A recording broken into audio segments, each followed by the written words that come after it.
안녕하십니까. 지구과학의 본질을 투시하는 비법 본투비 지구과학의 안성진입니다. 자, 5월 고3 전국 연합학력평가 지구과학 원과목 해설해 볼 수 있도록 하겠습니다. 자, 일단은 시험 치르느라고 고생 많으셨고요. 여러분들도 느끼고 계시겠지만 점수가 생각보다 안 나온 분들께는 죄송하지만 냉정하게 말해서 굉장히 쉬웠습니다. 지금 1등급 컷이 48점으로 집계가 되고 있는데요. 만약에 평가원 시험에서 이 정도의 난이도로 나왔다? 이거 1컷 무조건 50인 정도의 그런 시험이었다. 그래서 뭐 잘 본 분들이 계시다면은 분명 이제 우리한테 다가올 6월 모평, 9월 모평 수능 같은 경우에는 이보다는 확실히 더 어려울 것이기 때문에 좀 더 자만하지 않고 공부를 좀 더 해주셔야 되겠고, 점수가 만약에 좀 잘 나오지 못했다라고 한다면은 분명히 좀 기본적인 부분에 빵꾸가 있는 것이니까는 내가 어떤 부분을 잘 몰라가지고 문제를 틀렸나 이런 것들을 철저하게 분석을 해가지고 좀 보완하는 그런 계기로 삼으시길 권장을 좀 드리겠습니다. 자, 그럼 문제 해설 한번 드려볼 수 있도록 할 건데요. 자, 1번부터 한번 보도록 할게요. 자, 해령 부분의 고지자기 주문에 대한 A, B, C의 대화입니다. 자, 일단 A 말 들어보면은 해령축을 중심으로 고지자기 주문이가 대칭적으로 분포해 라고 돼 있는데 딱 보니까 대칭적이잖아요. 그렇죠? 당연히 맞는 얘기고요. 학생 B, 기역 지점의 해양 지각이 생성될 당시 지구 자기장의 방향이 현재와 같았어 라고 돼 있는데, 자, 기역 지점의 지금 고지자기의 자극기가 역자극기잖아요. 그죠? 이 해양 지각이 만들어질 당시는 역자극기였다라는 그런 이야기를 하고 있는 거죠. 그렇다면 이 해양 지각이 생성될 당시 지구 자기장의 방향은 현재와 반대였을 겁니다. 지금 현재와 지구 자기장의 방향이 반대였던 시기를 역자극기라고 하는 거니까요. 그다음에 학생 C 같은 경우에 고지자기 주문이는 베게너가 주장한 대륙이동설의 증거로 뭐저쩌고라고 돼 있는데, 이것도 말도 안 되는 얘기죠. 그죠? 자, 베게너가 제시한 대륙이동의 증거 뭡니까? 그죠? 찌질이랑 빙따기가 해안에서 화석을 캔다라고 해가지고 지질 구조의 연속성, 그죠? 그다음에 빙하의 흔적, 그다음에 고생물 화석 분포, 그다음에 해안선의 유사성 이런 것들이 있었지 고지자기 주문이 해당이 되지 않죠. 그래서 답은 이제 A 1번이라고 할 수 있겠고요. 자, 바로 2번으로 한번 넘어가 보면은, 자, 그림은 XY 구간의 지진파 단층 촬영 영상을 나타낸 것이다라고 되어 있는데요. 자, 지진파 단층 촬영 영상 자료가 딱 제시되게 되면 일단 바로 이것을 떠올려 주셔야 돼요. 비슷한 깊이에서 비교할 때 이 지진파의 속도는 대체로 무엇과 반비례한다? 그지? 온도 분포와 반비례한다. 라는 게 딱 떠오르셔야 되겠고, 이것을 기반으로 지진파의 속도가 좀 빨라? 그렇다면은 주변보다 좀 콜드하다는 얘기구나. 느려? 주변보다 좀 핫하다는 얘기구나. 이런 게 좀 바로 판단이 되셔야 되겠죠. 자, 이 상태로다가 한번 선지 들어가 보도록 하면은, 자, 기억. 지진파의 속도는 기역 지점보다 니은 지점에서 느리니라고 돼 있는데 그냥 자료 해석하면 알 수 있는 거잖아요. 그죠? 기역 지점은 좀 빠르다고 돼 있고 니은 지점은 좀 느리다고 돼 있습니다. 그죠? 그러면은 니은 지점에서 느리다라는 거는 적절하다라고 얘기할 수가 있겠죠. 그다음에 니은 보시면 니은 지점에서는 차가운 플룸이 있다라고 돼 있는데요. 자, 니은 지점 같은 경우에 지금 보면은 비슷한 깊이의 주변보다 온도가 높은 물질이 분포하고 있습니다. 차가운 플룸이 분포한다면은 비슷한 깊이의 주변보다 온도가 낮은 물질이 있어야지. 그럼 일단은 니은은 말도 안 되는 얘기구나라는 것을 알 수가 있는 거고요. 자, 이렇게 비슷한 깊이의 주변보다 뜨거운 물질이 있다라는 건 여기에서 지금 뭐가 있다? 그치? 뭔가 상승하는 물질이 있다라는 그런 의미를 담고 있는 거거든. 그치? 상승하는 물질이 있다라는 걸 담고 있는 거거든. 근데 그런 어떤 상승하는 흐름이 지금 멘틀과 외액의 경계 부근에서부터 해가지고 이런 식으로 이어져 있다라는 걸 우리가 알 수가 있거든요. 그렇다면 뭔가 멘틀과 외액의 경계 부근에서부터 쫙 하고 상승하는 무엇이 있다. 그치? 뜨거운 플룸이 있다라고 오히려 우리가 생각을 할 수가 있을 겁니다. 그리고 뿐만 아니라 지금 이게 XY 구간이 요렇게 지금 표시가 되어 있는데 대충 이 화산섬이 분포하는 그런 곳이 대충은 여기쯤 될 것 같거든요. 태평양의 한복판이야. 우린 알고 있어요. 이 태평양의 한복판에 뭐가 있어? 그치? 하와이라고 하는 열점이 있잖아. 그치? 그런 점을 생각해 봤을 때 지금 여기서 말하는 이 화산섬이 하와이 열점에 의해서 발생한 화산섬이겠고, 지금 여기서 상승하는 이 뜨거운 플룸이 그 하와이 열점 아래에서 상승하는 뜨거운 플룸을 나타낸 것이겠구나라고 우리가 생각할 수 있는 거지. 그지? 자, 그다음에 디귿 한번 보시면은, 디귿 지점은 외액과 내액의 경계부에 위치한이라고 되어 있는데 디귿 지점은 깊이 약 2,900km 지점이고요. 멘틀과 외액의 경계 사이에 해당되죠. 그죠? 그러니까 멘틀과 외액의 경계 부근에 해당되죠. 그래서 아무튼간에 디귿은 적절하지 않다라고 할 수 있겠고, 답은 이제 기역 1번이 되겠습니다. 전혀 어렵지 않은 그런 문제였죠. 기역 지점 한번 넘어가기 전에 우리가 좀 분석을 해볼 수 있도록 할 건데, 기역 지점 같은 경우에 지표 부근에서부터 비슷한 깊이의 주변보다 차가운 물질이 요렇게럼 지금 분포하고 있거든요. 그다음 뭔가 지표 부근의 물질이 하강을 하고 있다라고 우리가 생각할 수 있는 거잖아. 지구 내부에서 하강하는 물질이 비슷한 깊이의 주변보다 온도가 낮으니까, 그지? 그다음 뭔가 지표 부근에서 이렇게 하강하고 있다. 여기에 지금 섭입대가 있지 않을까라고 우리가 생각할 수가 있겠는데, 마침 지금 살펴보니까 X 근처쯤 해가지고 여기가 딱 뭐가 있을 위치야, 그지? 일본 해구가 있을 위치란 말이죠. 잘 보시면 여기가 북미 대륙이고 여기가 아시아 대륙이에요. 그래서 딱 여기가 이제 일본이 있는 그쪽이거든. 그래서 이것이 지금 일본 해구 쪽에 있는 섭입대의 모습을 나타낸 것이 아니겠는가라고 우리가 생각할 수가 있는 거지. 그치? 이런 부분까지도 한번 분석을 좀 해보시면 좋을 것 같고, 자, 그다음에 3번 문제 한번 보도록 할게요. 이 5월 모평이라든가 3월 모평이라든가 그런 애들이 몇 년 전까지는 꽤나 유의미한 난이도로 출제가 되고 있었어요. 그런데 최근 들어서 약간 이 교육청 모의고사들이 좀 계속 쉽게 좀 출제가 되고 있는 것 같습니다. 자, 3번 볼게요. 그림은 퇴적암 ASD와 화성암 P가 분포하는 어느 지역의 지질 단면을 나타낸 것이다라고 되어 있고요. 지층이 역전은 없었다고 합니다. 지층이 역전이 없었다면 우리가 아래서부터 차근히 지사학의 법칙을 적용시켜 나가면은 이 지층 및 암석의 생성 순서를 판단할 수가 있죠. 자, 선제 한번 들어가 보도록 하면, 자, 기억 경사부정합이 나타나니라고 되어 있는데, 자, 지금 이 지질 단면 보니까 딱 여기에 뭐가 있어. 지금 부정한 면이 있잖아요. 지금 기저여감도 표현이 되어 있고 뭔가 울퉁불퉁하게 표현이 된 것이, 이것이 딱 봐도 부정한 면입니다. 자, 그렇다면 지금 이런 부분 한번 살펴보시면, 이런 부분이 지금 부정한 면을 경계로 위쪽 지층의 층리는 뭔가 수평한데 아래쪽 지층의 층리는 그렇지 아니하기 때문에 부정한 면을 경계로 위쪽과 아래쪽의 층리가 서로 삼합디 아니한 상태잖아. 그럼 이런 부분을 이제 우리가 뭐라고 할 수 있는 거예요? 경사부정합인 부분이라고 얘기할 수가 있는 것이죠. 따라서 기억은 적절하다라고 할 수가 있겠고요. 지금 이런 부분 같은 경우에는 지금 이 화성암이 뭐 심성암인지 어쩐지 안 나와 있지만은 심성암이다라고 한다면은 이런 부분이 이제 뭐가 될 겁니까? 난정합이 될 겁니다. 그죠?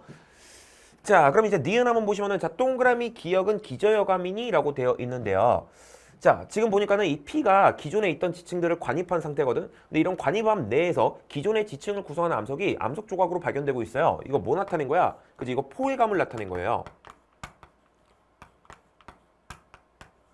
이 화성암 P가 관입을 할 적에 이 기존의 지층을 구성하던 암석의 일부가 채 녹지 못하고 마그마 속을 표류하다가 이 관입함 내에서 발견되고 있는 것이죠. 따라서 동그라미 기억은 기저여감이 아니라 포획감이라고 해주셔야 되겠다. 자, 그다음에 디귿 한번 보도록 하시면요.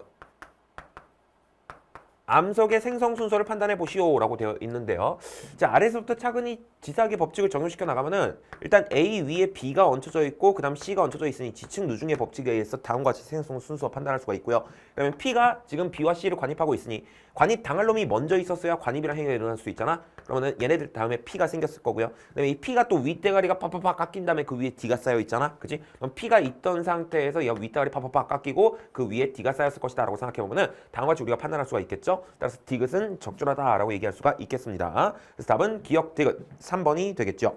자, 4번 한번 넘어가 보도록 할 건데, 자, 그림 가는 깊이에 따른 지하의 온도 분포와 암석의 용융 곡선을 나타낸 것이고, 나는 마그마 A와 B의 SiO2 함량을 나타낸 것이다. A와 B는 기역 과정에 의해 생긴 마그마와 니은 과정에 생긴 마그마를 순서 없이 나타낸 거래요. 우리 보고 맞춰보라는 거겠죠. 자, 일단은 기역 과정을 잘 보십시다. 자, 지금 기역 과정을 보니 이거 화살표 따라서 쭉 진행하게 되면 뭐가 바뀌어요? 온도가 바뀌잖아. 온도가 어떻게 돼? 온도가 증가해. 이거 온도 증가에 의해서 마그마가 만들어지는 과정을 나타낸 것이구나 라는 걸 알 수가 있고요. 여기서 끝나면 안 돼. 지금 보시면 물이 포함된 화강암의 용융 곡선을 넘어서서 마그마가 만들어지는 과정을 얘기하고 있는 거잖아요. 그렇다면 당연히 무슨 질 마그마가 만들어지는 거겠어? 그치? 화강암이 녹는 상황을 나타내는 거니까 화강암질 마그마가 만들어지는 상황이겠죠. 따라서 온도 증가에 의해서 화강암질 마그마, 다른 말로 유문암질 마그마라고 하죠. 유문암질 마그마가 만들어지는 과정을 나타낸 것이구나 라는 것까지도 해석이 돼야 돼요. 오케이? 그 다음에 니은 과정 따라가 봐. 자, 니은 과정 따라가 보면 지금 뭐가 바뀌어요? 깊이 값이 바뀌죠. 깊이가 감소합니다. 그렇다는 건 압력이 감소한다는 것을 의미하는 거고요. 압력 감소에 의해 마그마가 생성되는 과정을 얘기하는 거죠. 근데 지금 얘가 멘틀 물질의 용융 곡선을 넘어서서 마그마가 만들어지고 있는 거잖아. 그렇다면 당연히 멘틀 물질이 녹는 상황인 거니까 무슨 마그마가 만들어지겠다. 이 과정에서 현무암질 마그마가 만들어지겠다라는 것까지도 생각을 해주셔야 되는 겁니다. 자, 그 다음에 A와 B를 보니까는 A는 SiO2 함량이 좀 적고요. B는 좀 많네요. 그렇다면 이 둘 중에 하나가 유문암질 마그마여야 한다면 SiO2 함량이 더 높은 B가 해당이 될 것이고요. 그렇다면 B가 기역 과정, A는 자동적으로 니은 과정에 의해서 만들어진 마그마일 것이다. 그지? 자, 그럼 이 상태로다가 한번 썬지 들어가 보면은, 자, 기역. 암석이 용융되기 시작하는 온도를 비교하시오라고 되어 있는데요. 자, 기역 과정 따라가 보면은 얘가 온도가 증가하다가 이 용융 곡선을 넘어섰을 때부터 마그마가 만들어지기 시작할 거 아니야. 그지? 그럼 마그마 생성이 시작되는 온도가 이 정도의 온도가 되는 거고요. 니은 같은 경우에 이렇게 쭉 올라가다가 지금 용융점이 이 정도까지 떨어졌을 때 이제 마그마가 만들어지기 시작하는 거 아니겠습니까? 그럼 얘는 이제 마그마가 생성되는 온도가, 그러니까 마그마가 생성되기 시작하는 온도가 이 정도가 되는 것이죠. 그렇습니까?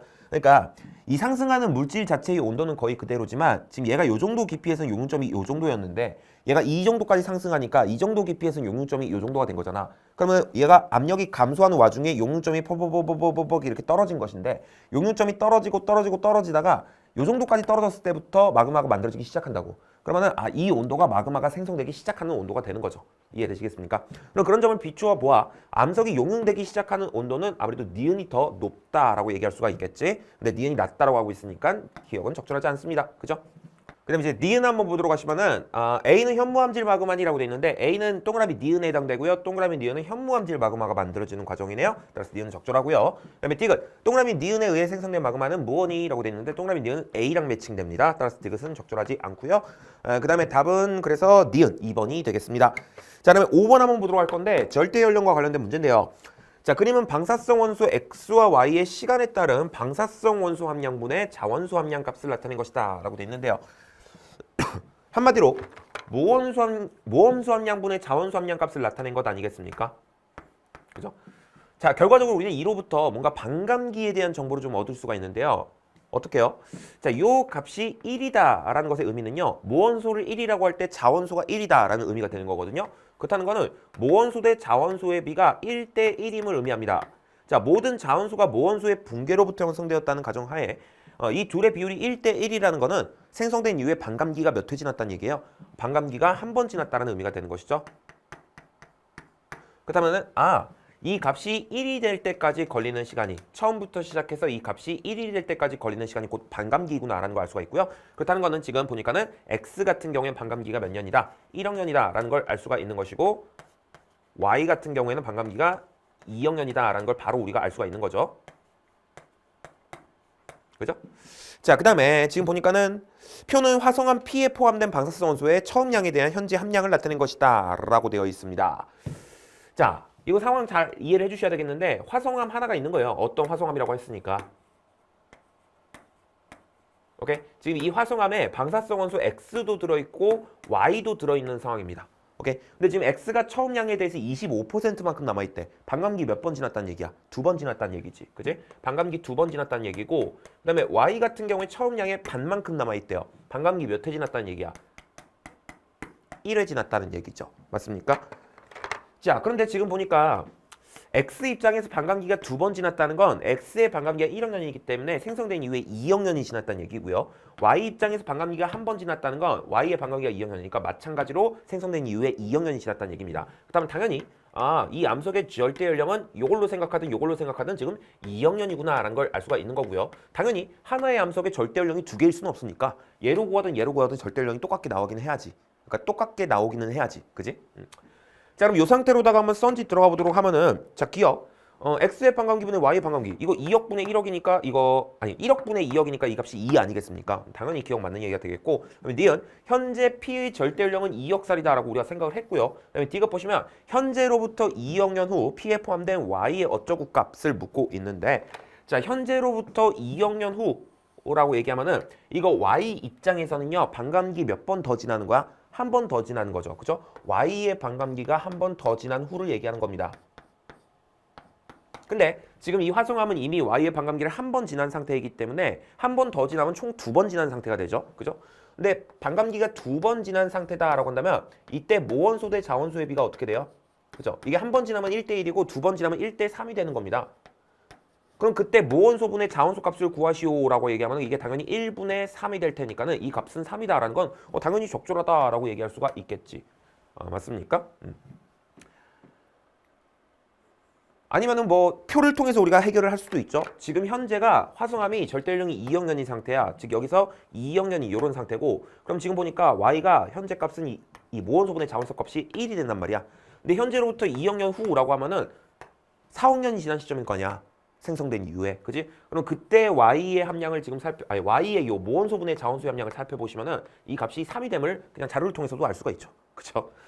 오케이. 자, 그래서 답은 이제 기니 D 5번이라고 할 수 있겠고요. 1페이지의 문제들 아주 쉬웠습니다. 아주 그냥 초스피드로 팍팍팍 풀 수 있었어야 된다라는 거 말씀을 드리면서 칠판 한번 정리하고 6번 들어갈게요. 자, 6번입니다. 자, 6번은 이제 지질 시계와 관련된 탐구 문제인데요. 보통 이제 지질 시계가 출제가 되면 이 지구의 역사 46억 년을 24시간으로 대비하는 그런 문제 상황이 주로 출제가 되거든요. 왜냐면 교과서 자체가 그렇게 나와 있으니까. 근데 지금 이 문제 같은 경우에는 현생 누대에 해당하는 시간을 총 60분으로 대비하여 나타내는 뭐 그런 상황이라고 보시면 될 것 같습니다. 자, 바로 선지 한번 들어가 보도록 할게요. 자, 기억 한번 보시면은 제작한 지질시계 1부는 몇 년보다 짧니라고 돼 있는데 이건 뭐 푸는 방식이 여러 가지가 있겠습니다만 일단 가장 간단한 풀이를 좀 말씀을 드려보자라고 한다면은 자, 문제 자체에서 선지 자체에서 1000만 년이 언급이 되었으니 자, 만약에 이 지질시계에서 1분이 1000만 년이라면 이라는 생각을 해보는 거죠. 그러면 지금 이 지질시계는 전체가 60분이니까 이 전체에 해당되는 이 60분에 대응되는 시간은 어느 정도의 시간이겠는가 하고 생각을 해보는 거야. 그럼 60을 곱하면 되죠? 60 천만 년이니까 이게 6억 년이 됩니다. 근데 지금 보시면 이 현생 누대는 6억 년보다 길어 짧아. 그치? 이 전체가 지금 6억 년보다 짧단 말이에요. 그렇다면 이 지질시계는 지금 전체가 6억 년보다 짧은 상황이니 당연히 1분에 해당되는 시간의 길이가 1000만 년보다는 어때야 되겠다? 짧아야 되겠다라는 거 우리가 판단할 수가 있다는 거예요. 그렇죠? 그렇기 때문에 기억은 적절하다라고 우리가 판단할 수 있는 거고요. 자, 만약에 이런 풀이가 떠오르지 않았다라고 한다면은 좀 더 직관적으로 이렇게 풀 수가 있겠지. 뭐냐면 지금 현생 누대의 길이가 총 541 백만 년으로 주어져 있으니 그냥 이걸 60으로 나누는 거예요. 그렇지? 자, 541 백만 년이라고 하면은 이렇게 우리가 표현할 수 있습니다. 100만 년이 10의 6승년에 해당된다는 거는 외우세요 좀. 오케이? 자, 아무튼 이걸 이제 60으로 나눠주시면 되는 것인데 보십시다. 일단은 이거 하나 날라가고 그 다음에 이거랑 약분해 보면은 뭐 딱 나눠 떨어지지 않지만 얼추 90이라고 얘기할 수 있을 것 같아. 그치? 그러면은 뭐 대략적으로 이게 90 곱하기 10의 5승년이다. 즉 다 바꿔서 얘기하면은 9 곱하기 10의 6승년이다 라고 얘기할 수 있겠지? 그럼 이게 900만 년 아닙니까? 그쵸? 그러면 1000만 년보단 짧네. 그지? 약 900만 년이지만. 그지? 자, 그래서 이런 식으로 우리가 판단할 수가 있다. 자, 그럼 니은 한번 볼게요. 자, 니은. 암모나이트는 기억과 니은을 구분하는 시기에 멸종하였니? 라고 돼 있는데요. 자, 암모나이트 같은 경우엔 중생대의 표준화석에 해당되죠. 그래서 딱 중생대 때 살다가 돌아가셨어. 한마디로 중생대에서 신생대로 넘어갈 때 멸종하셨다 이 말이지. 근데 지금 아래쪽에서 기니디 한번 판단을 해보시면요. 지금 이게 누가 보더라도 최초의 육상식물이 출현했고 뭐 판게아가 형성된 이런 때는 고생대를 의미하는 거예요. 그래서 동그라미 기억이 고생대가 되겠고 그 다음에 시조새가 출현한 시기가 포함되어 있는 요 니은 같은 경우에는 중생대에 해당되겠고 그 다음에 히말라야 산맥이 형성된 시기가 포함되어 있는 요 디귿 같은 경우에는 뭐라고 해야 될까? 신생대라고 얘기할 수 있단 말이에요. 그죠? 그러면 암모나이트는 니은에서 디귿으로 넘어갈 때 멸종했다라고 얘기할 수 있는 거겠지? 그래서 기억과 니은을 구분하는 시기에 멸종했다는 적절하지 않다라고 할 수가 있겠고요. 그다음에 디귿 보시면 캄브리아기 이거 고생대에 해당되잖아. 고생대는 기억이니까는 디귿은 적절하지 않다라고 판단할 수 있겠지. 그래서 아주 간단하게 답은 기억이라고 얘기할 수가 있겠죠. 괜춘? 자, 그럼 이제 7번 한번 보도록 할게요. 자, 7번 보시면은 태풍과 관련된 문제인 것 같아. 자, 그림과는 우리나라에 영향을 준 어느 태풍의 중심 위치와 중심 기압의 변화를 나는 관측 지점 A의 위치를 나타낸 것이다 라고 되어 있습니다. 자, 보니까는 이 가가 태풍의 중심 위치와 중심 기압의 변화를 나타낸 것이다 라고 되어 있어요. 그래서 지금 보니까 위치의 변화가 경도의 변화 따로 그다음에 위도의 변화 따로 제시되어 있는 상황이고 지금 불연속적으로 점으로 찍어서 나타낸 것 있죠. 그죠? 이거 지금 풍향을 나타낸 게 아니라 뭘 나타낸 거다? 중심 기압을 나타낸 거다 라고 되어 있어요. 이거 놓치고서 넘어가신 분들 분명히 계실 것 같아. 항상 발문 꼼꼼하게 잘 읽자. 요 자료가 제시되어 있을 때 요 각각의 축이 뭘 의미한지를 꼼꼼하게 보자라는 거 말씀을 좀 드리고 싶고. 자, 그다음에 나는 관측 지점 A의 위치를 나타낸 거래요. 알겠습니다. 자, 바로 한번 선지 들어가 볼 수 있도록 할 건데 자, 기억 보시면 9월 29일의 태풍은 무역풍의 영향을 받았니? 라고 돼 있어요. 자, 지금 일단 이 태풍의 위도 변화를 보니까는 요 시기에 대체로 지금 고위도 쪽으로 이동을 한 것 같아. 그치? 그 다음에 경도의 변화를 보니까는 경도가 뭔가 감소하다가 증가했어요. 경도가 감소하다가 증가했어요. 그럼 계속 고위도로 가면서 경도가 감소했다가 증가했어요라고 하면은 뭐 대충 요런 궤적을 그렸다는 거 아니겠습니까? 그리고 우리는 알고 있죠. 뭐 이 태풍이 대체로 이렇게 북서진을 할 때는요. 이게 누구의 영향을 받을 때야? 무역풍의 영향을 받을 때고 그다음에 이렇게 북동진을 할 때는 편서풍의 영향을 받을 때란 말이에요. 즉 지금 이 문제 상황에서 경도가 감소하는 요런 구간은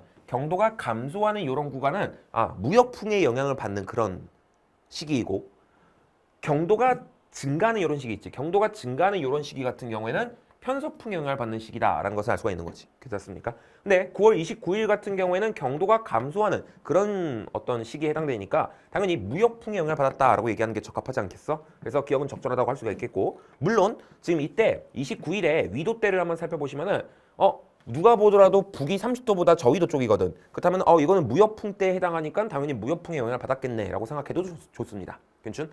그다음에 니은 한번 보도록 하시면은 태풍의 세력. 태풍의 세력 나오면 뭐 비교하시는 거다? 중심 기압을 비교하시는 거다. 자, 9월 30일과 10월 2일을 비교해 봤을 때 중심 기압이 지금 보니까 10월 2일이 더 높아요. 그죠? 10월 2일이 중심 기압이 더 높아요. 태풍은 저기압이기 때문에 중심 기압이 더 높다라는 건 세력이 더 어떻다는 거다? 세력이 더 약하다는 뜻이다라는 걸 명심을 해주셔야 되겠지? 그러면 10월 2일에 더 강하다는 건 적절하지 않다라고 판단할 수가 있는 거고요. 그 다음에 D급 보시면 10월 1일부터 2일 동안 A는 태풍의 위험반원에 위치하였니? 라고 되어 있는데요.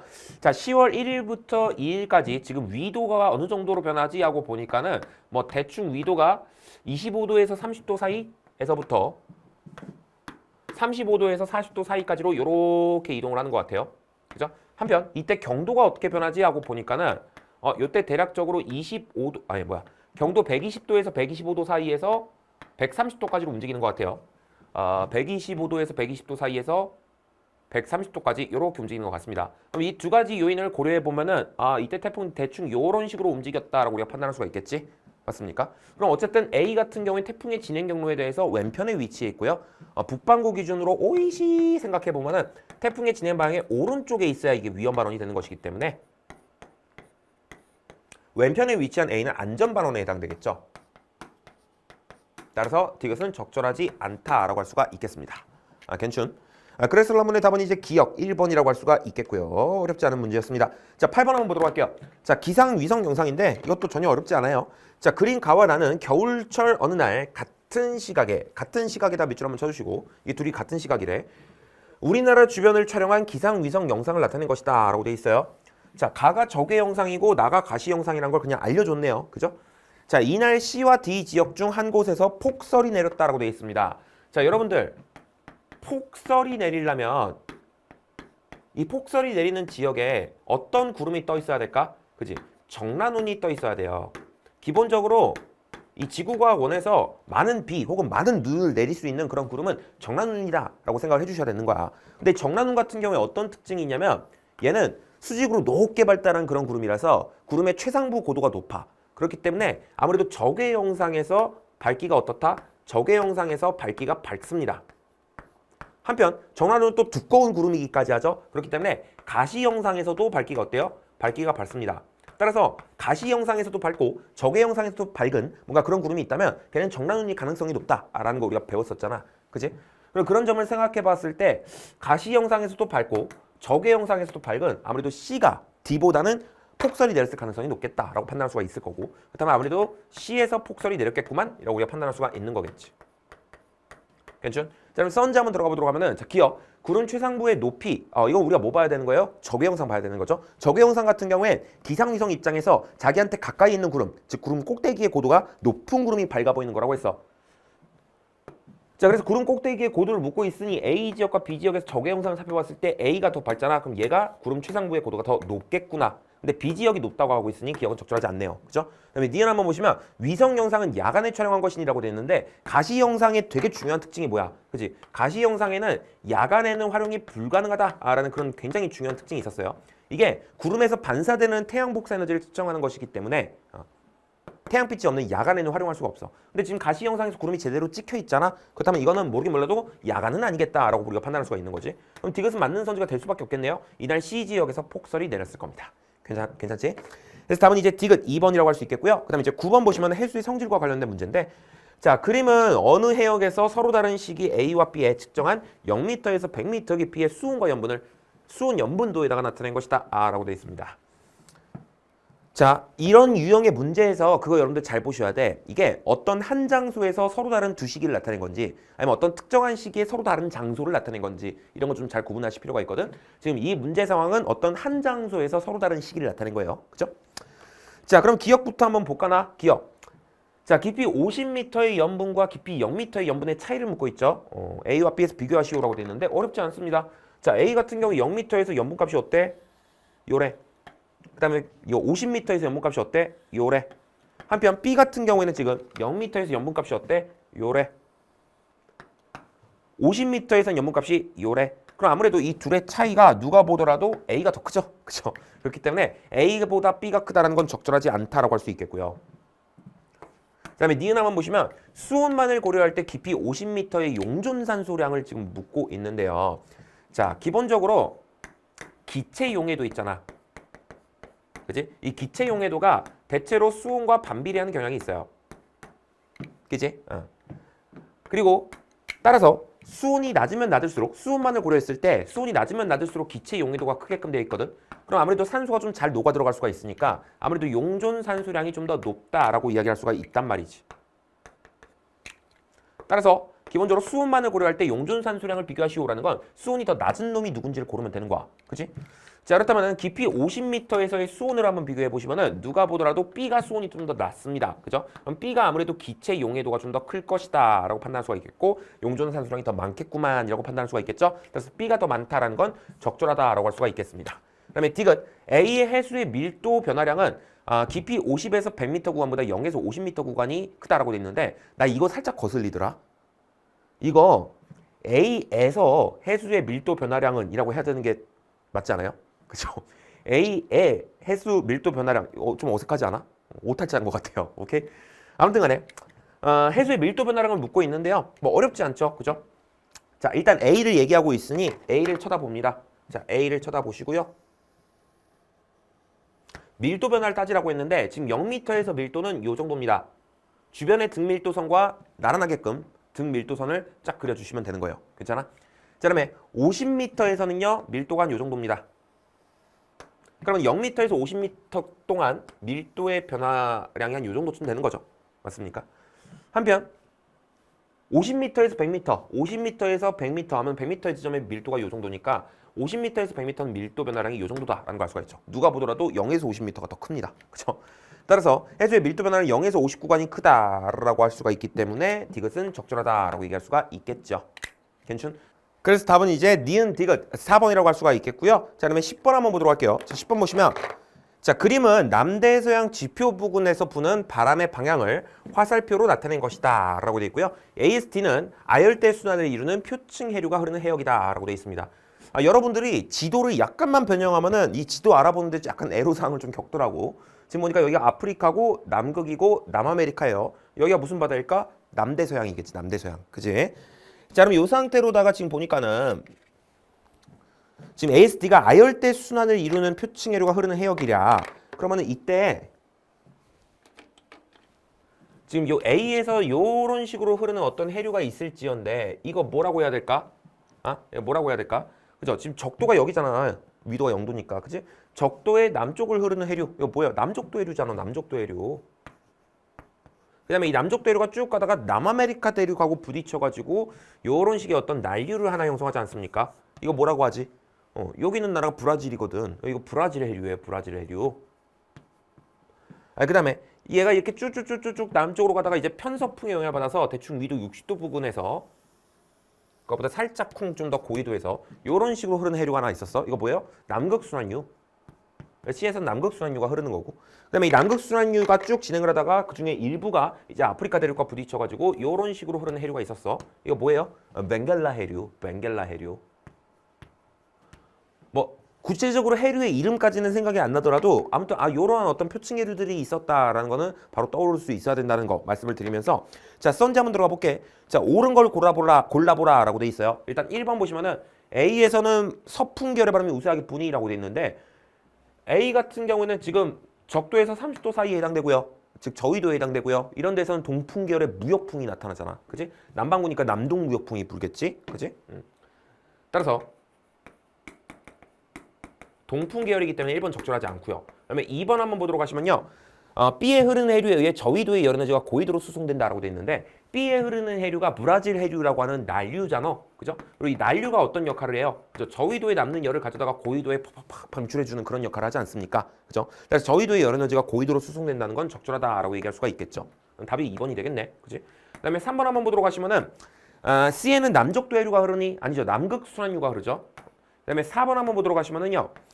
표층 수온은 B보다 D에서 높니라고 되어 있는데 자 지금 B와 D는 위도만 고려하게 되면 이게 지금 동일 위도이기 때문에 표층 수온이 서로 비슷해야 돼. 그치? 근데 지금 B에서는 난류가 흐르고 D에서는 한류가 흐르고 있으니까 아무래도 표층 수온을 비교하면은 요 B가 좀 더 높을 것이다 라고 판단할 수가 있겠지. 근데 D에서 더 높다라고 하고 있으니까 4번은 적절하지 않습니다. 그죠? 그다음에 5번 한번 보도록 하시면요. 남대서양에서 아열대 순환의 방향은 시계 방향이니라고 되어 있는데 자 지금 보니까 이게 무슨 방향이에요? 반시계 방향이잖아. 그지? 그렇기 때문에 5번 적절하지 않다라고 얘기할 수가 있겠죠. 그렇지 않습니까? 자 그러면은 넘어가기 전에 우리가 4번에서 조금 더 확장해서 생각해봐가지고 요 A, B, C, D 사이의 수온 비교 한번 해보자. 자 일단은 우선적으로 고려해야 되는 게 뭐예요? 그죠? 저위도에서 고위도로 갈수록 태양 복사 에너지 양이 적어지면서 표층수온이 대체로 낮아진다라는 걸 먼저 고려를 해줘야 돼. 그럼 그런 점을 고려해봤을 때 일단 저위도에 있는 A가 표층수온이 제일 높을 것이고 그 다음이 B랑 D일 것이고 그 다음이 C일 것이다 라는 게 판단이 되셔야 되겠고 B랑 C는 태양 복사 에너지만 고려하면은 동일 수온이 나타나야 하지만 B 같은 경우에는 난류가 흐르고 D 같은 경우에는 한류가 흐르니까 B가 좀 더 표층 수온이 높겠다라고 해가지고 다음과 같이 우리가 비교할 수 있어야 된다는 거. 오케이? 이 정도까지는 생각을 할 수 있어야 되겠고요. 자, 그럼 칠판 한번 정리하고 11번 들어가 볼 수 있도록 할게요. 자, 11번입니다. 엘니뇨 라니냐 파트 문제고요. 자, 그림 가는 태평양 적도 부근 해역에서 시간에 따라 관측한 해수면 기압 편차라고 돼 있는데 자, 해수면 기압 편차라는 딱 워딩을 보자마자 이런 생각이 바로 그냥 탁탁탁 드셔야 됩니다. 자 일단은 평상시에 이 적도 부근 태평양 해역의 시스템을 한번 생각을 해보는 거죠. 이런 곳에서는 평상시에 무역풍이 불면서 해수면의 경사와 수온 야층의 경사가 다음과 같이 나타나게 됩니다. 무역풍에 의해서 따뜻한 표층 해수들이 서태평양 쪽에 좀 잔뜩 이렇게 몰려 있게 되죠. 근데 이제 엘니뇨가 발생을 하게 되면 무역풍이 평소보다 약화되게 되면서 해수면의 경사와 수온 야층의 경사가 완만해집니다. 그리고 뿐만 아니라 이 따뜻한 표층의 수들이 이전보다 서태평양 쪽에 좀 덜 몰려 있게 되죠. 그러다 보니 이 따뜻한 해수들의 위치가 상대적으로 동쪽으로 바뀌게 되는데 이 따뜻한 해수들에 의해서 공기들이 가열을 받아 상승을 하면서 저기압이 형성되는 거거든. 근데 그런 따뜻한 해수들의 위치가 상대적으로 동쪽으로 바뀌다 보니 이 저기압의 위치도 상대적으로 동쪽으로 바뀌게 됩니다. 엘니뇨가 발생하게 되면 말이죠. 그럼 이때 이 동태평양 같은 경우에는 저기압이 나에게로 다가온 거잖아. 아무래도 평소보다 기압이 낮아지게 되면서 이 기압 편차가 마이너스 편차가 되죠. 한편 서태평양 같은 경우에는 저기압이 자기를 떠나가는 거니까는 평소보다 기압이 높아지게 되는 거지. 따라서 기압의 편차가 플러스가 되는 겁니다.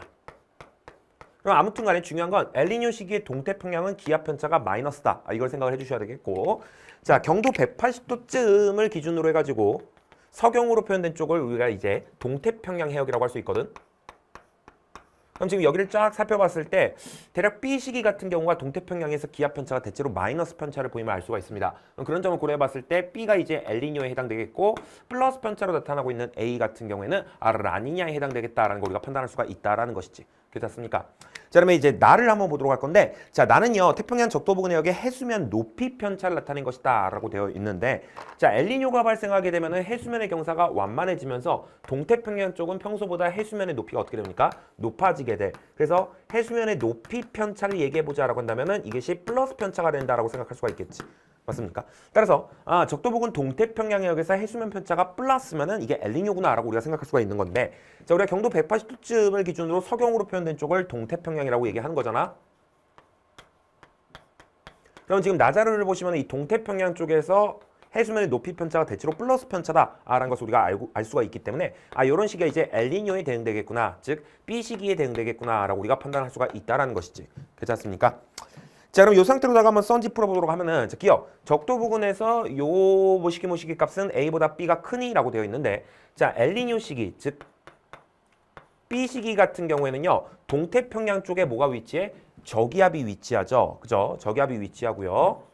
이때 워커 순환에 의해 가지고 서태평양 쪽에 오히려 고기압이 위치하게 된단 말이야. 그지? 그러면은 서태평양 쪽은 고기압이 위치하게 되니까 이 값이 저기압 빼기 고기압이 되기 때문에 작은 거에서 큰 거를 빼는 거니까 이 값이 마이너스 값이 된단 말이죠. 그죠?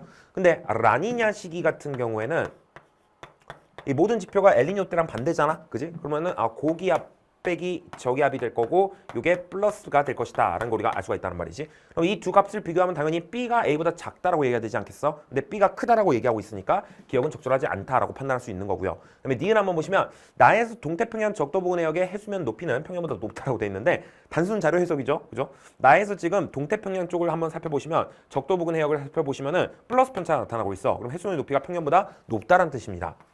그다음에 디귿 보시면 나는 B에 관측한 자료이다. 맞죠? 그래서 아주 간단하게 답은 니은 디귿이다. 4번이다. 라고 우리가 판단할 수 있는 거고. 그다음에 12번 한번 보도록 할게요. 기후변화 파트 문제입니다. 밀란코비치 주기 이론과 관련된 문제인데 자, 그림 가는 현재 지구가 원일점에 위치할 때 지구 자전축과 태양의 방향을 나타낸 것이고 나는 지구 자전축 경사각의 변화를 나타낸 것이다 라고 돼 있어요. 그리고 세차운동의 방향과 주기에 대한 방향은 설명이 안 나와 있네요. 세차운동의 주기에 대한 설명이 나와 있습니다. 자, 일단은요, 이 가가 지구가 원일점에 위치해 있을 때의 모습이래. 그래서 원일점 한번 메모를 해주시길 바라겠고요. 지금 보니까 자전축이 북반구를 기준으로 태양 쪽으로 기울어져 있습니다. 그다음에 이때 북반구는 무슨 계절이겠다? 여름이겠다. 남반구는 무슨 계절이겠다? 겨울이겠다라는 게 판단이 되셔야 되겠죠. 그죠? 그리고 사실 우리는 알고 있습니다. 그죠? 지금 현재 지구가 원일점에 위치했을 때 북반구 기준 계절이 여름이라는 사실. 기본적으로 암기 사항이기도 하죠. 자, 그럼 보십시다. 지금 이 문제 같은 경우에 경사각 변화와 세차 운동이 동시에 복합된 그런 문제 상황이야. 이런 문제 상황이라고 하더라도 만약에 연교차에 대해서 묻거나 아니면 특정한 계절의 기온을 비교하시오라는 문제가 나오게 되면은 우리가 뭐만 우선 비교해도 그지 경사각만 우선 비교해도 답을 고를 수가 있다는 거 상기를 해주시기 바라고. 자, 기억부터 볼게요. A 시기의 원일점에서 남이 30도는 여름철이니라고 돼 있는데요. 자, 우리는 알고 있단 말이야. 현재 지구가 원일점에 위치해 있을 때 남반구 기준 계절이 무엇입니까? 그죠? 우리가 저 가를 통해서도 바로 판단이 가능하지만은 이게 겨울이란 말이죠, 겨울.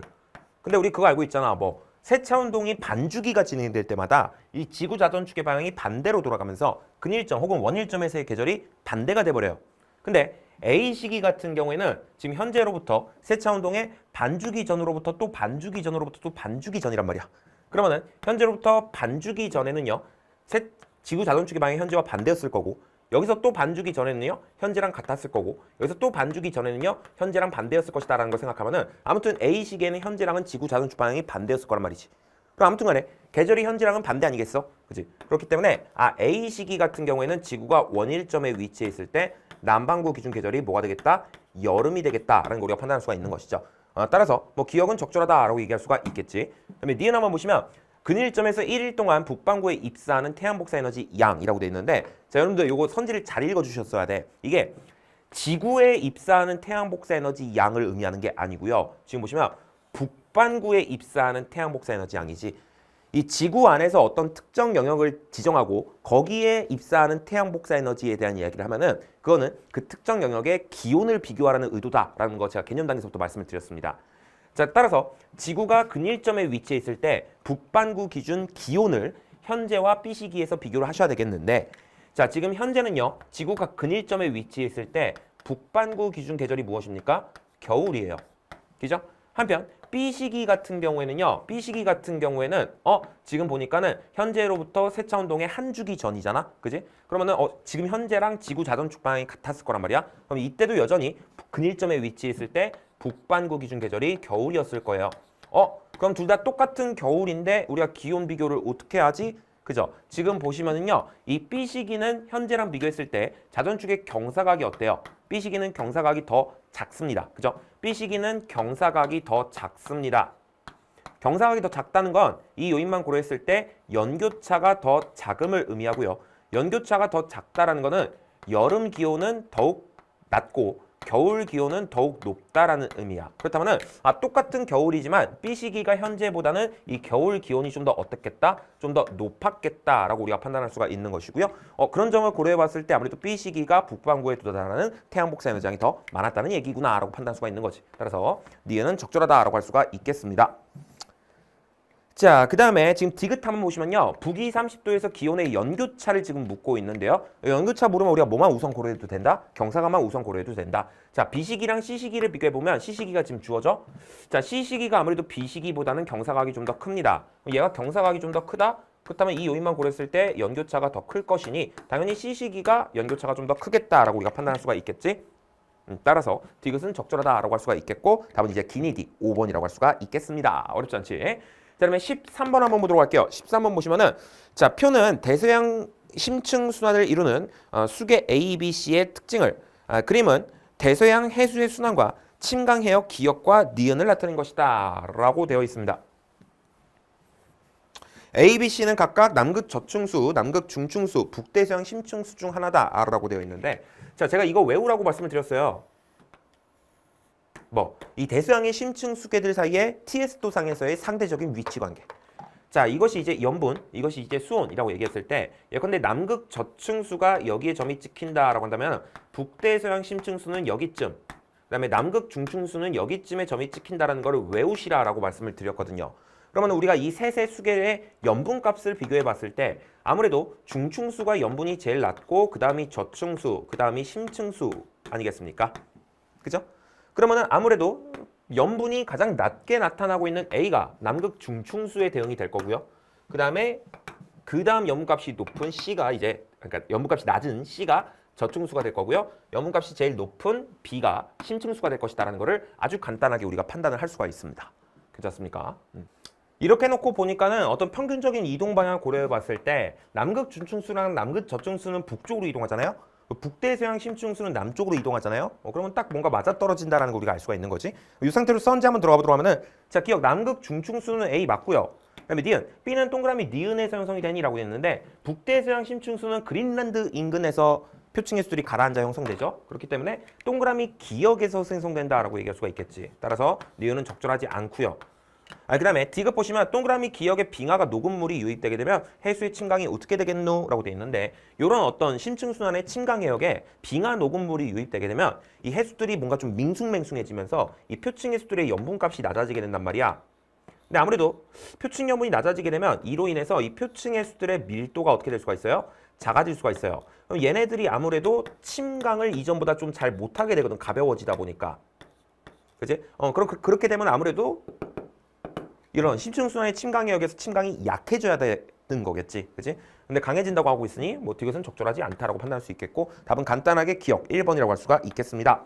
자, 그러면 14번 한번 보도록 하시면 자, 그림 가는 질량이 태양 정도인 별이 A, B, C로 진화하는 경로를 HR도에 나타낸 것이다 라고 되어 있는데요. 자, 지금 보니까는 A에서 B로 갈 때는 주계열 라인으로 가고 있잖아요. 요렇게. 그지? 원시별에서 주계열이 되는 그런 상황을 나타낸 것이다 라고 판단할 수가 있겠고 B에서 C로 갈 때는 주계열을 떠나가고 있으니까 이거 후주계열 단계를 나타낸 것이구나 라는 걸 알 수가 있는 거지. 그리고 뿐만 아니라 자, 지금 보니까 이게 질량이 태양 정도인 별이라고 했어요. 질량이 태양 정도인 별 같은 경우에 진화 경로가 어떤가 하고 생각해 보면은 주계열 단계가 끝난 뒤에 요렇게 움직이는 동안에는 이게 준거성부터 적색거성 초기에 이르는 단계다라고 설명을 드렸거든요. 그죠?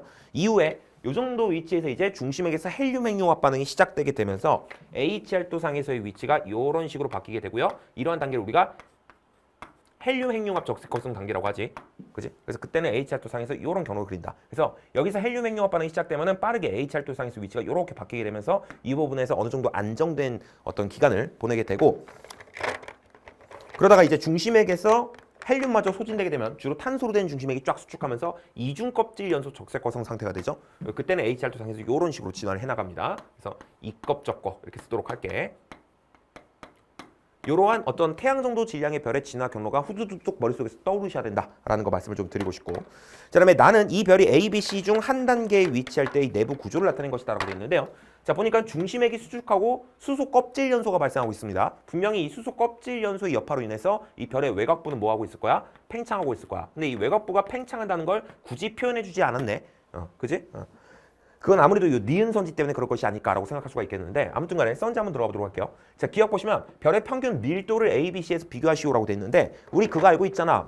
HR도 상에서 이렇게 우상단 쪽으로 갈수록 별의 반지름이 커지는 방향이에요. 근데 별의 반지름이 커지는 방향과 반대의 방향이 이 별의 평균 밀도가 커지는 방향이다라는 거 우리가 개념 단계에서 학습을 했습니다. 그럼 그런 점을 고려해 봤을 때 HR도 상에서 가장 좌하단에 위치해 있다고 할 수 있는 B가 평균 밀도가 제일 크겠네 라고 판단할 수가 있겠죠. 따라서 B에 위치할 때 가장 크다는 건 적절합니다.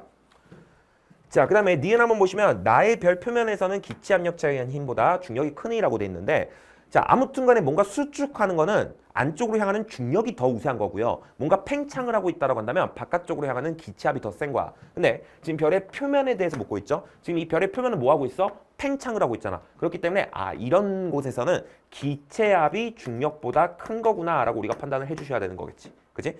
근데 중력이 크다고 하고 있으니까 니은은 적절하지 않죠. 근데 물론 이 별의 표면이 아니라 이 별의 중심액을 가리키면서 여기는 뭐 기체압이 크니 중력이 크니 뭐 이런 걸 물어봤다면 얘는 수축하고 있기 때문에 기체압보다는 중력이 크다라고 이야기를 해줘야 맞는 얘기가 되는 겁니다. 괜찮죠? 자, 그 다음에 디귿 한번 보시면 나는 C에 위치할 때 내부 구조니? 라고 되어 있는데요. 이게 아무튼 주계열 단계 이유잖아. 그죠? 주계열 단계 이유에 해당되는 건 C밖에 없죠. 그렇기 때문에 나는 C에 위치할 때의 내부 구조이다 라고 판단할 수가 있겠습니다. 그지? 그래서 답은 이제 기역 디귿 3번이라고 할 수가 있겠고요. 자, 15번 한번 들어가 보도록 할게. 자, 생명가능지대와 관련된 문제인 것 같은데요. 자, 그림은 주계열성 A, B, C의 생명가능지대와 각 별을 원궤도로 공전하는 행성 기니 D의 위치를 중심별로부터 거리에 따라 나타낸 것이다 라고 되어 있습니다. 자, 주계열성 A, B, C가 표현되어 있고요. 중심으로부터의 거리가 지금 표현되어 있죠. 그 다음에 생명가능지대가 다음과 같이 지금 표현이 되어 있는데 기역은 생명가능지대에 포함되어 있고 니은은 생명가능지대보다 중심별에 가까이에 있으며 디귿은 보다 멀리 있습니다. 이 상태로 선지 한번 들어가 보면 기억, 광도를 비교하시오라고 돼 있는데 우리 그거 알고 있잖아. 중심별의 광도가 클수록 생명가능지대는 중심별로부터 멀어지고 그 폭이 넓어집니다. 그럼 그런 점을 생각해 봤을 때 아무래도 생명가능지대가 지금 요 C에서 가장 가까이에 있잖아. 그지? 그럼 광도를 비교해 봤을 때 C가 광도가 가장 작은 거고요.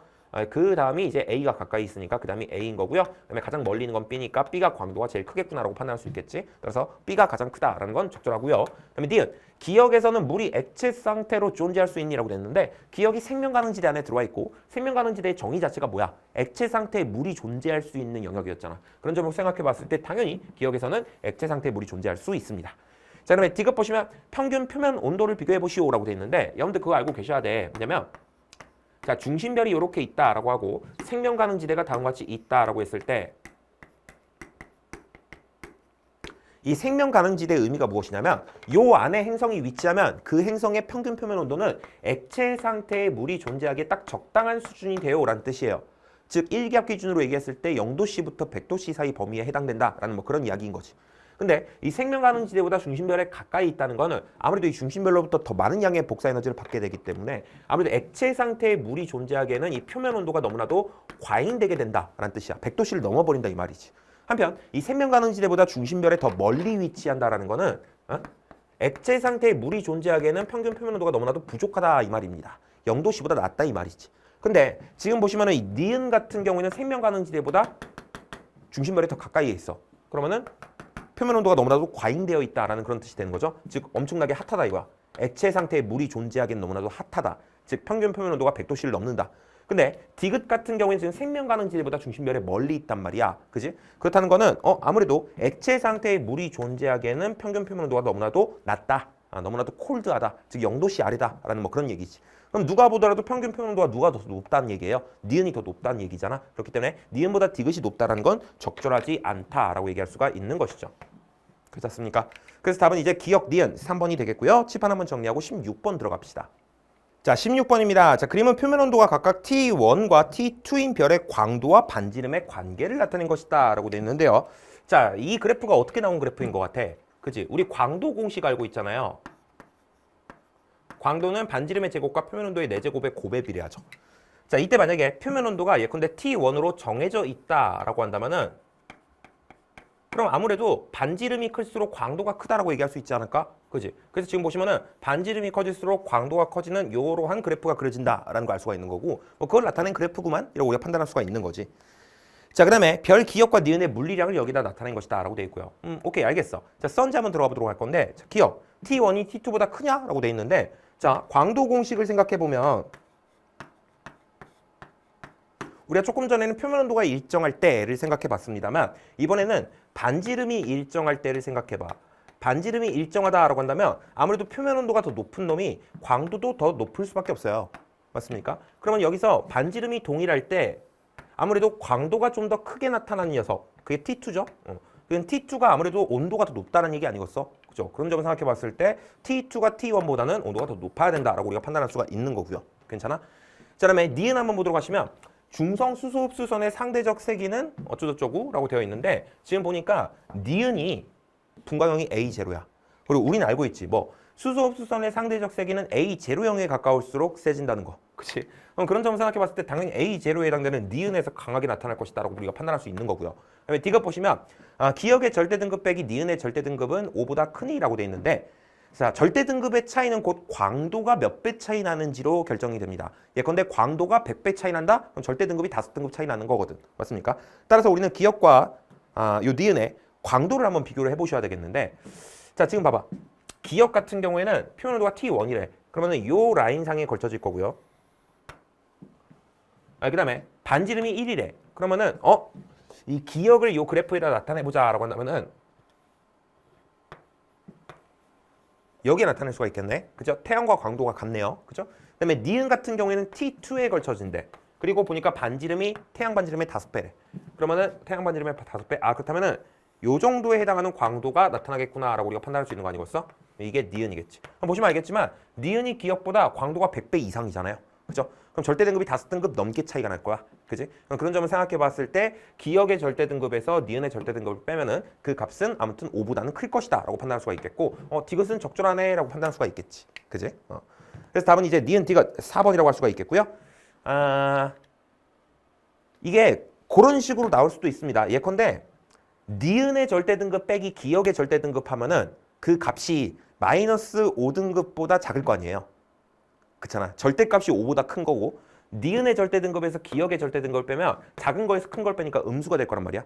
그러면은 마이너스 5보다 절대값이 큰, 즉 마이너스 5보다 작은 값을 나타내게 되겠지. 만약에 그런 상태에서 이 값이 5보다 크냐라고 물으면 이게 틀린 선지가 되는 거거든. 그래서 그런 부분 혹시나 함정을 파지 않았는지 그런 거 좀 점검해보는 태도가 좀 필요하고. 괜찮아? 아무튼 간에 이 문제는 뭐 그 정도까지는 안 나왔어요. 그쵸? 아무튼 간에 답은 이제 니은 디귿 4번이라고 할 수가 있겠고, 17번 한번 넘어가 보도록 할게요. 17번 한번 보시면, 자, 표는 은하 A와 B의 특징을 나타낸 것이다 라고 되어 있고, A는 전파 은하이고 B는 쾌이사이다 라고 되어 있습니다. 뭐야, 그냥 알려줬네. 그치? 나 같으면은 그냥 뭐 특징 알려주고서 맞춰봐라 이렇게 생각을 했을 것 같은데, 내가 성격이 나빠서 그런가 봐요. 얘는 친절하게 알려줬네. 그치? 자, A가 전파 은하고 B는 쾌이사래. 자, 그럼 선지 한번 들어가 보면은 기역 A와 B는 특이 은하에 속하죠. 그죠? 그다음에 니은 동그라미 기역은 물질의 흐름이라고 되어 있는데, 이 Z 같은 경우에는 이 강차 권반을 구성하는 이온화된 기체들이 어떤 모종의 이유로 인해서 이 회전면의 수직한 방향으로 엄청나게 고속으로 팍 방출되는 흐름이다라고 배웠던 거 기억나시지? 아무튼 간에 이온화된 기체의 흐름이고, 그렇다면 이건 당연히 물질의 흐름이라고 얘기할 수 있는 거겠죠. 그죠? 그렇기 때문에 니은은 적절하다라고 할 수가 있겠고, 질량 에너지 등가 원리에 따르면 에너지가 곧 질량이요, 질량이 곧 에너지이니 상호 변환 가능하다, 뭐 이런 거 우리가 배웠었잖아. 그럼 그런 점을 생각해 봤을 때 에너지의 흐름이다라고 얘기해도 틀린 건 아니에요. 오케이? 물질의 흐름 자체를 에너지로 표현할 수 있으니까. 그지? 자, 아무튼 간에 자, 디귿도 한번 볼게요. 디귿. 니은을 통해서 B의 중심에 블랙홀이 존재한다는 것을 추정할 수 있다. 매우 강한 에너지를 방출하는 활동적인 중심액. 그치. 블랙홀 주변에 강차 권반이 겁나게 쫙 형성돼 있어서 그 강차 권반으로부터 엄청난 에너지가 나오고 있을 것이다 라고 생각하면은 중심에 블랙홀이 존재한다는 걸 우리가 추정할 수가 있지. 너무 간단한 얘기 아닙니까? 그죠? 개념 단계에서 다 했던 얘기고. 그래서 답은 이제 기역, 니은, 디귿 5번이라고 할 수가 있겠고요. 그 다음에 18번 한번 볼게요. 자, 허블 법칙과 관련한 문제인데 이것도 뭐 거의 눈풀 가능하게끔 출제가 됐습니다. 자, 그림가는 우리 은하에서 관측한 외부 은하까지의 거리와 후퇴 속도의 관계를 나타낸 것인데, 가로축이 거리이고 세로축이 후퇴 속도인 그래프에서 기울기가 무엇을 의미한다? 허블 상수를 의미한다라는 게 바로 떠오르셨어야 돼. 그래서 뭐 아니나 다를까 뭐 허블 상수에 대한 질문 하겠구만 이런 어떤 생각이 딱 드셨어야 되고, 그다음에 나는 가의 외부 은하 기역과 니은의 스펙트럼을 A와 B로 순서 없이 나타낸 거래. 우리 보고 맞추라는 것인데, 지금 누가 보더라도 A가 B보다는 적색 편이가 더 크게 나타나고 있습니다. 그지? 그지? 거리가 먼 은하일수록 적색 편이가 더 크게 나타난다는 게 이게 허블 법칙의 어떤 본질이었잖아요. 그런 점을 생각을 해봤을 때 당연히 좀 더 거리가 멀리 떨어져 있는 니은이 적색 편이가 더 많이 일어나야 되는 거고, 그럼 이게 이제 니은에 대응되겠고 이게 기역에 대응되겠구나라는 건 보자마자 알 수가 있지. 그치? 그 다음에 적색 편이량이라는 게 기준 파장분의 관측 파장 빼기 기준 파장이라고 돼 있는데, 즉 고유 파장분의 관측 파장 빼기 고유 파장을 나타낸 것인데, 관측 파장에서 고유 파장을 빼게 되면 파장의 변화량이 나오거든요. 그죠? 그렇다면 이거는 결국에 뭐 말하는 거야? 그지? 우리가 개념 단계에서 배웠던 적색 편의 값, 즉 Z 값을 지금 이 문제에서는 적색 편의량이라고 하겠다라는 그런 얘기입니다. 괜찮아? 자, 그럼 선지 한번 들어가 보도록 하면 기억, 가에서 허블 상수 아니나 다를까, 그치? 여기서 기울기 구해보면 되는 거죠. 자, 200메가파섹 분의 15,000 이거 구하면 되는 거잖아, 그죠? 뭐 대충 그냥 암산해봐도 75가 나오네, 그치? 그렇기 때문에 기억은 적절하다라고 할 수 있겠고, 그다음에 니은, A는 기억의 스펙트럼이 아니죠, 니은이죠. 니은 적절하지 않고요. 그다음에 T는 니은의 적세 편이량은 몇이겠니? 라고 지금 묻고 있거든요. 니은의 적세 편이량은 몇이겠니? 지금 니은과 관련해서 주어진 정보가 뭐냐면 거리에 대한 정보와 후퇴 속도에 대한 정보 주어져 있고, 우리가 허블 상수 위에서 구해봤습니다. 그리고 광속에 대한 정보도 주어져 있죠. 그렇다면은 C, Z는 HR이라는 공식을 사용하게 되면 이 Z값, 즉 적세 편이량을 구할 수 있을 것 같잖아, 그지? 따라서 광속 3 곱하기 10의 5승으로 주어져 있죠. 단위는 생략하도록 할게요. 광속에다가 이 니은의 Z값을 곱했을 때 그건 이제 허블 상수 75에다가 니은까지의 거리에 해당되는 200을 곱한 값과 같다라는 거를 그냥 계산하시면 돼. 계산하시면 아주 간단하게 이 Z가 100분의 5가 될 것이다 라는 거 우리가 구할 수가 있고요. 0.05에 해당되니까 디귿은 적절하다라고 판단할 수가 있겠죠. 괜찮? 그래서 답은 기억 디귿 3번이 되겠습니다. 그다음에 19번 한번 보도록 할 건데 별의 내부 구조랑 관련된 문제네요. 자, 그림 가는요, 주계열성 A와 B의 내부에서 대류와 복사에 의한 에너지 전달이 우세한 영역을 별 중심으로부터 누적 질량비에 따라 나타낸 것이다 라고 돼 있어요. 자, 여기서 이 별 중심으로부터의 누적 질량비가 무슨 뜻이냐면은, 자, 예컨대 다음과 같이 제시가 되어 있을 때 여기가 지금 0.4잖아. 그럼 이건 무슨 뜻이냐면 여길 기준으로 안쪽 영역의 질량이 전체 질량을 1이라고 했을 때 0.4 정도에 해당된다라는 얘기예요. 다시 한번, 여길 기준으로 이 안쪽 영역의 질량이 전체 질량을 1이라고 했을 때 0.4에 해당된다라는 뭐 그런 이야기라고. 괜찮아? 이렇게 우리가 해석을 해주시면 되겠고, 자, 지금 보니까는 뭔가 대류에 의한 에너지 전달이 우세한 영역, 복사에 의한 에너지 전달이 우세한 영역, 이런 게 지금 표현이 돼 있는데, 우리 그런 거 배웠거든. 뭐 주계열성의 내부 구조라고 해가지고, 자, 지금 제시되어 있는 게 태양 질량의 1배짜리 별이랑 10배짜리 별이잖아요. 1배짜리 별 같은 경우에는 아무튼 태양 정도 질량쯤 되는, 질량이 좀 작은 그런 주계열성이고, 그런 녀석들은 내부 구조가 어떻지라고 했을 때 중심핵이 있으면 이 중심핵을 둘러싸고서 복사층이 나타나고요. 그리고 이런 복사층을 둘러싸고 가장 외곽부에 뭐가 나타난다? 대류층이 나타난다 라는 거 우리가 배웠었어. 아무튼 중요한 건 태양 정도 질량의 주계열성은요, 가장 바깥쪽에서 대류로 인해서 에너지 전달이 우세하게 나타난다는 거야. 그러면 뭔가 이 표면 쪽에서 대류에 의해 에너지 전달이 우세하게 나타나는 녀석인 B가 아무래도 이 태양 질량의 1배짜리 별이겠구나라고 판단할 수가 있는 거지. 괜찮죠? 그다음에 태양 질량의 10배짜리 별 같은 경우에는 이 주계열성일 때 내부 구조가 어떠한가 하고 살펴보면, 일단은 중심핵이 있어. 그리고 이 중심핵 내부에서 뭐가 일어납니까? 대류가 일어나죠. 그래서 중심핵 내부에서 대류층이 나타난다. 혹은 대류핵을 가진다 라고 이제 표현을 하잖아. 그 다음에 이 대류핵을 둘러싸고서 바깥쪽에서 뭐가 나타납니까? 복사층이 나타나게 되지. 이거는 기본 암기사항이에요. 그럼 아무래도 이 별의 바깥쪽에서 주로 복사에 의한 에너지 전달이 우세하게 나타나고 있는 A가 바로 이제 질량이 좀 커다란 태양 질량이 10배짜리 별이겠구나 라고 우리가 판단할 수가 있다라는 거야. 괜춘? 자, 그다음에 나는 어느 수소핵융합 반응을 나타낸 것이다 라고 돼 있는데, 자, 지금 수소 원자핵이 6개가 반응에 참여해서 2개가 방출되고 헬륨 원자핵 하나가 만들어지고 있어요. 이거 무슨 반응이야? PP 반응이지. 뭔가 수소핵융합 반응을 나타냈는데 탄소, 질소, 산소 이런 애들이 없어. 그럼 그냥 PP야. 오케이. 그렇게 우리가 생각해 주셔도 되는 거고. 자, 그럼 이제 선지 한번 들어가 보도록 할 건데, 자, 기억 보시면 A의 질량은 태양 질량의 10배 맞죠? 니은 보시면 나에서 수소 원자핵 4개의 질량 합은 헬륨 원자핵 1개의 질량보다 크니라고 되어 있는데, 자, 이 핵융합 반응은 기본적으로 그 과정에서 질량 결손이 일어날 수밖에 없기 때문에 이 반응물의 질량보다 생성물의 질량이 더 작을 수밖에 없단 말이야. 그럼 반응물의 질량보다 생성물의 질량이 더 작다라는 걸 생각해 보면 당연히 수소 원자핵 4개의 질량 합이 더 커야 되겠죠. 따라서 니은은 적절하다라고 얘기할 수가 있겠고, 그다음에 디귿 보시면은 수소 핵융합 반응에 의한 총 에너지 생성량 중에서 PP 반응에 의한 에너지 생성량이 차지하는 비율을 묻고 있습니다. 자, 근데 A 같은 경우에 질량이 허벌나게 큰 주계열성이지. 자, 얘 같은 경우에는 CNO 반응이 더욱 우세하게 나타난다라고 이야기를 하고요. 그다음에 B 같은 경우에 태양 정도 질량의 별이지. 이런 녀석은 PP 반응이 우세하게 일어난다라고 얘기를 해. 이 말이 무슨 말이냐면 A 같은 경우에는 전체 수소핵융합 반응으로 생성하는 에너지 중에서 CNO 반응으로 생성하는 에너지의 비율이 50%를 넘는다는 얘기야. 한편 얘 같은 경우에 PP 반응이 차지하는 비율이 50%를 넘는다는 얘기지. 그럼 그런 점을 고려해 봤을 때 당연히 이 B가 PP 반응에 의한 비율이 좀 더 커야 되는 거 아니겠습니까? 그죠? 그러면 B가 크다라는 건 D가 적절하네 라고 우리가 판단할 수가 있다라는 거야. 괜찮습니까? 다른 방식으로 우리가 설명을 해보면은 기본적으로 자, 개념 단계에서 말씀을 드렸어요.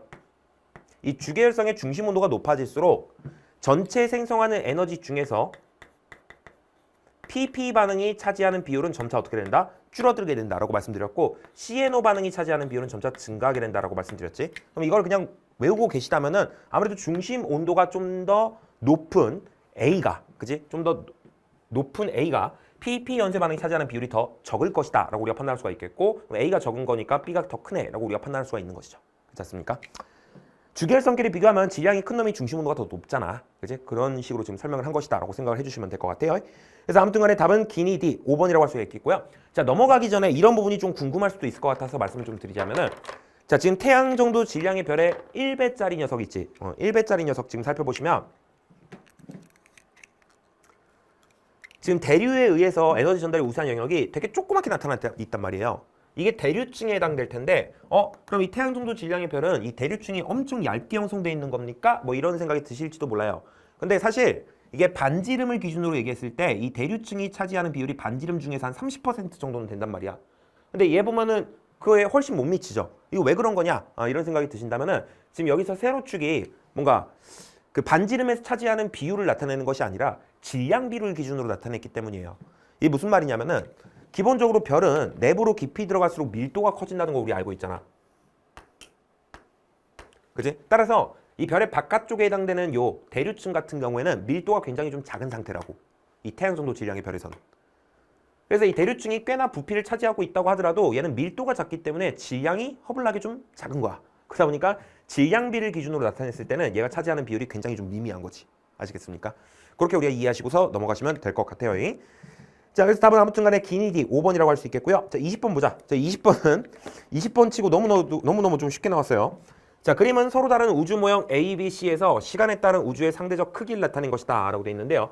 자, 가로축이 시간이고 세로축이 우주의 크기인 저런 그래프에서 기울기가 의미하는 바는 그냥 바로 떠오르셔야 돼. 기울기가 뭘 의미하죠? 우주의 팽창 속도를 의미한다 라는 거.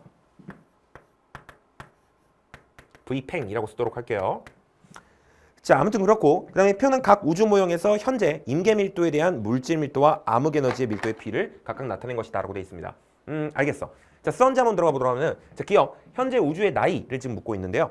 자, 우주의 나이라는 건 우주의 크기가 0이던 시절부터 현재까지 흐른 시간이다라고 제가 개념 단계에서 말씀을 드렸거든. 그러면 예컨대 C 같은 경우에는 우주의 크기가 0인 시절부터 현재까지 흐른 시간이라고 하면 이 정도가 우주의 나이가 되는 거야.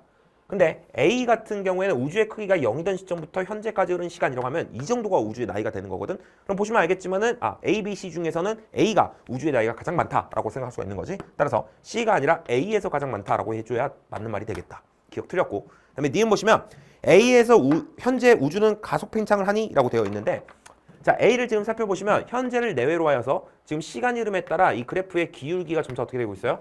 증가하는 양상을 보이고 있어요. 그렇다는 거는 우주의 팽창 속도가 점점 빨라진다라는 의미니까 가속 팽창을 하고 있구나라고 판단할 수가 있는 거지. 니은은 적절하고요. 물론 이 A라고 하더라도 지금 좀 먼 과거를 살펴보시게 되면 시간에 따라 기울기가 감소하던 시절도 있어. 그럼 이런 때는 감속 팽창을 했다라고 할 줄 아셔야 돼요. 그죠? 그다음에 디귿, 기억은 니은보다 크니? 라고 되어 있는데요. 자, B와 C는 모두 암흑 에너지가 포함이 안 돼 있어. 물질만 있어. 그럼 중력만 존재할 테니까 감속 팽창을 할 거란 말이야. 따라서 B든 C든 시간 흐름에 따라 기울기가 감소하는 양상을 보일 것이다 라고 판단할 수가 있겠는데 B 같은 경우에는 이게 기울기가 감소하는 건가 싶을 정도로 기울기가 살짝 감소하는 거야. 즉 우주의 팽창 속도가 진짜 조금씩 느려지는 거지. 그 이유는 아무래도 안쪽으로 잡아당기는 중력이 좀 약하기 때문이 아니겠어? 그지? 중력이 좀 약하다. 한편 C 같은 경우에 시간 흐름에 따라 기울기가 감소를 해. 즉 우주의 팽창 속도가 느려져. 근데 지금 보니까 시간 흐름에 따라 아주 드라마틱하게 우주 팽창 속도가 느려지고 있잖아요. 그지? 그렇다는 거는 안쪽으로 잡아당기는 중력이 충분히 크다라는 의미가 되겠죠. 그러면 C는 B와 비교했을 때 중력이 상대적으로 커야 되니까 물질이 우주 안에 좀 더 많이 들어있어야 되겠지. 따라서 아무래도 이 기역보다는 니은이 좀 더 큰 값을 가질 것이다 라고 우리가 판단할 수가 있다라는 거예요. 따라서 기역이 크다? 이건 적절하지 않다라고 할 수가 있는 것이지. 그래서 답은 니은 2번이 되겠다. 자, 이렇게 해가지고 우리가 20번까지 한번 해결을 해봤고요. 보시면 알겠지만은 전반적으로 어려운 문제가 진짜 하나도 없었습니다. 그렇기 때문에 내가 만족할 만한 점수를 얻어내지 못했다라고 한다면은 분명히 뭔가 중요한 부분에서 빵꾸가 좀 있는 것이니까는 내가 어떤 부분이 부족했는지 그런 것들을 면밀하게 점검을 해주시고 대비를 좀 해주셔야 우리가 육모에서 원하는 성적을 거둘 수 있을 것이다. 장담컨대 육모는 이것보다 훨씬 어려울 겁니다.